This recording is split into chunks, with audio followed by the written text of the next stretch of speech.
செய்தி கேட்கத்தான் ஆசை. பூவே எந்தன் கூந்தலில் உன்னை நான் பூக்குள் ஒளிந்திருக்கும் கனி கூட்டம் அதிசயம்.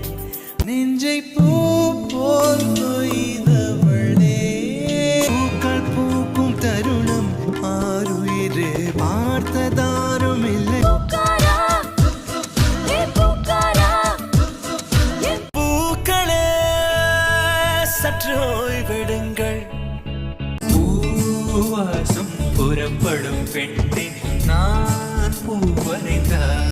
பூப்பறிக்க நீயும் போகாதே, உன்னை பார்த்தாலே பூக்களுக்குள் கத்தி. பூவே பூச்சூடவா எந்த நெஞ்சில் பால் வார்க்கவா.